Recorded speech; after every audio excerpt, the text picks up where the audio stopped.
Saldējs skrējums, skaistākie sportisti, visi uzvarētāji. Protams, arī mājinieku, varbūt jaunie sportisti, varbūt arī kādi, kuri neiekļuva šoreiz veiksminieku skaitā.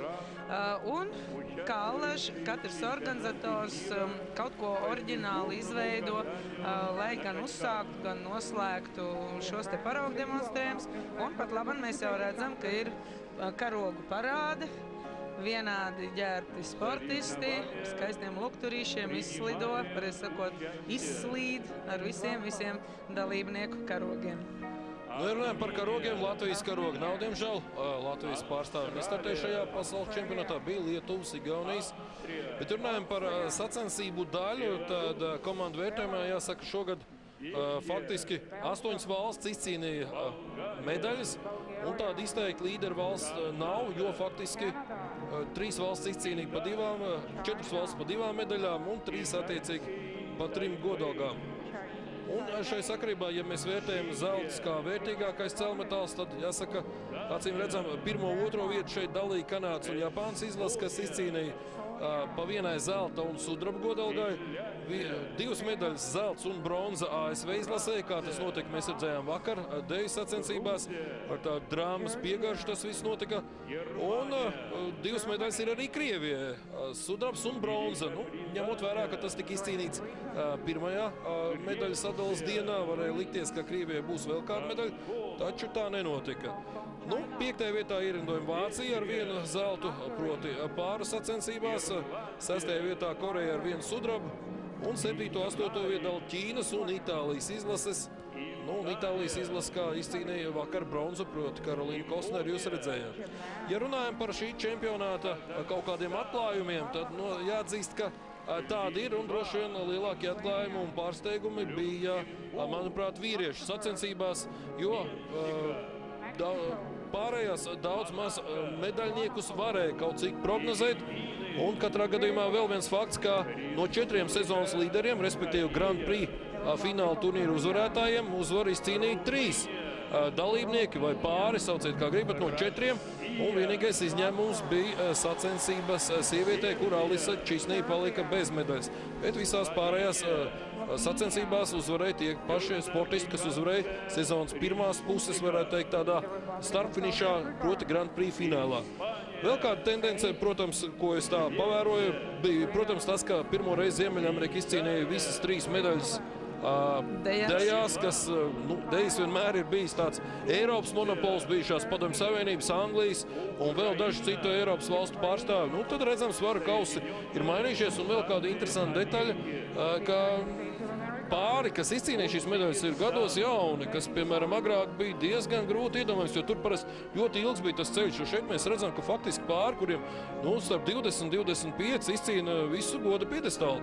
Nu, ja runājam par vēl tādiem spilgtākajiem... Toties trenējās pie Krievību kādreiz pārstāvošie treneriem. Tā varētu būt. Un tagad, bet galvenais, kas man šķiet arī interesanti, ka bija 2 spilgtākie momenti, tādi traģikomiski. Man liekas, pirmais bija Takahashi, slidas, un otrs ir vakardienas Francijas komandas kritiens, jo tas viņiem maksāja medaļu. Viennozīmīgi. Un šobrīd skan tātad Krievijas himna.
Godīgi sakot, tas tāds jauninājums. Neesmu pārliecināts, ka paraugu demonstrējumos bija jāatskaņo himna.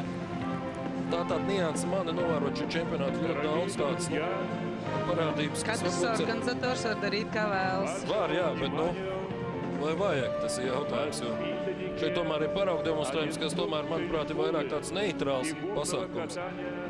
Un, ja runājam par tādām jaunatklājumiem, noteikti jāmina, es domāju, šī čempionāta, tā kā Haši un Artūra Gačīnska medaļas, kas, kā jau teicu, bija diezgan neprognozējums. Un jautājums, cik ilglaicīgi būs šie panākumi. Katrā gadījumā šo sezonu un arī pirms sezonas, ne arī pirms šī čempionāta, viņi netika uzskatīti par medaļu pretendentiem. Un, protams, kā vienmēr bija sportisti, kuriem veicās stipri mazāk. Pirmkārt jau, es domāju, šeit vienslidojumos gan Žubēru, gan Amodio, tāpat sievietēm bija Korpi, Mao Asad un vesela virkne sportistis, kuras neiekļuva pat labāko sešiniekā. Un tagad uz ledus jaunie Dinsovo slidotāji.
Turklāt jāņem vērā, parasti tomēr pāris sacensībām pievēršās stipri vēlāk.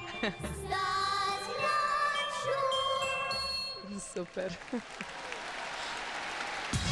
Liels gods, es domāju, zināmā ar viņiem, ko varbūt viņi pat īsti neizprot. Māsajiem tas ir lieliski. Es pat arī toreiz, kad Rīgas sporta pils atklāšanā uzstājos Lāga, neapzinājos, kas tas ir, bet pēc tam tik burvīgi bija atcerēties to brīdi. Tos tālos gadus.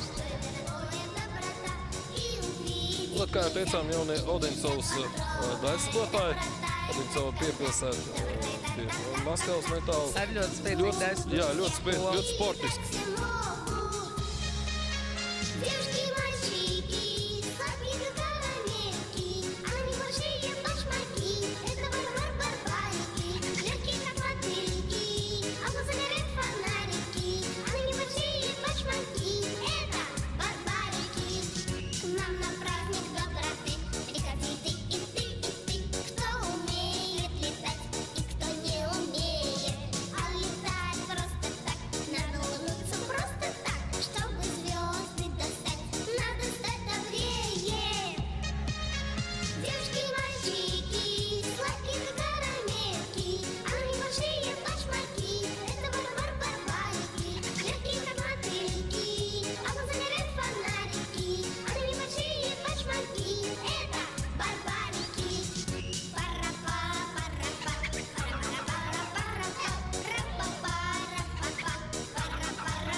Redzam arī, protams, sejas izteiksmes ir citādākas nekā sacensībās, daudz tādas atbrīvotākas. Tie tomēr ir svēki. Un arī Mirds Zipspults, kas, piemēram, sacensību laikā nav iespējams. Arī ir atsevišķi specifisks apgaismojums.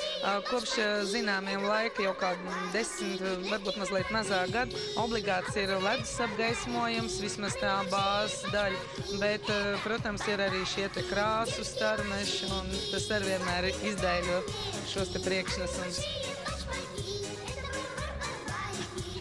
Un arī tā nesinhronitāte bērnu izpildījumā. Viņi ir tik lieliski, redzam, kā viņi cenšas, cik viņiem tas ir nozīmīgi. Skaisti. Kad bērns lido, tas vienmēr ir skaisti.